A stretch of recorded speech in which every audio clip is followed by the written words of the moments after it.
வணக்கம். நான் உங்களது துவாரகா சுவாமிநாதன் பேசுகிறேன். ஏற்கனவே கற்பின்னு ஒரு அலைவரிசை இயக்கிக்கிட்டே இருந்தோம். அதுல நிறைய பேசணும்.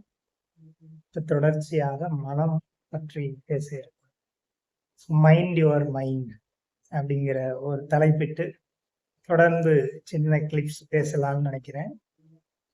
அதுல மனதை பார்த்துக்கிற நிலையை பற்றி தொடர்ந்து பேசலாம். மனம் என்பது இன்னும் யாராலையும் அறியப்படாத ஒன்றாக சூட்சுமம் நிறைந்ததாக இருக்கு. நீங்க மனதை பார்த்தீங்கன்னா நம்மள வல்லவனாக வைக்கிறதுக்கும் மனம்தான் செயல்படுது. நம்மள அற்பத்தனமா கீழானவனாக மாற்றுவதற்கும் சலிப்பயலாக நினைக்க வைப்பதற்கும் இந்த மனம்தான் காரணமாக இருக்கு. மனம் உயர்வான நிலையில அன்பும் கருணையுமா இருக்கும்போது அவன் மனிதனாகி அவன் உயர்வான மகானாகிறான். அதே மனம் கீழான நிலைக்கு போகும்போது பேராசை கொண்டு அதன் வழி செயல்பட்டு உணர்ச்சி வயத்துல நின்று செயலாற்றும் போது அதே மனம் நம்மை தாழ்வான நிலைக்கு கொண்டு செல்கிறது. அப்ப ஒரே மனம் இரண்டு வேறுபட்ட நிலைக்கு நம்மளை கொண்டு செல்கிறது என்பதை புரிந்து கொள்வோம். தொடர்ந்து பேசுவோம். வணக்கம். இது கற்பி சாமிநாதன். நன்றி. வணக்கம். நான் உங்களது துவாரகா சுவாமிநாதன் பேசுகிறேன். ஏற்கனவே கற்பின்னு ஒரு அலைவரிசை இயக்கிக்கிட்டே இருந்தோம். அதுல நிறைய பேசணும்.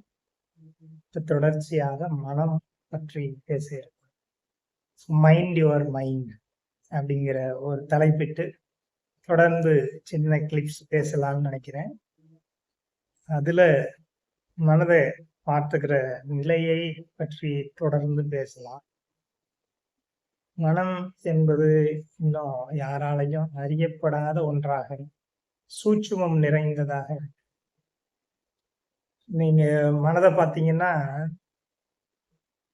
நம்மள வல்லவனாக வைக்கிறதுக்கும் மனம்தான் செயல்படுது.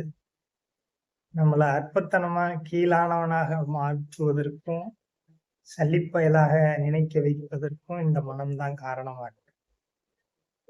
மனம் உயர்வான நிலையில அன்பும் கருணையுமா இருக்கும்போது அவன் மனிதனாகி அவன் உயர்வான மகானாகிறான். அதே மனம் கீழான நிலைக்கு போகும்போது பேராசை கொண்டு அதன் வழி செயல்பட்டு உணர்ச்சி வயத்துல நின்று செயலாற்றும் போது அதே மனம் நம்மை தாழ்வான நிலைக்கு கொண்டு செல்கிறது. அப்ப ஒரே மனம் இரண்டு வேறுபட்ட நிலைக்கு நம்மளை கொண்டு செல்கிறது என்பதை புரிந்து கொள்வோம். தொடர்ந்து பேசுவோம். வணக்கம். இது கற்பி சாமிநாதன். நன்றி.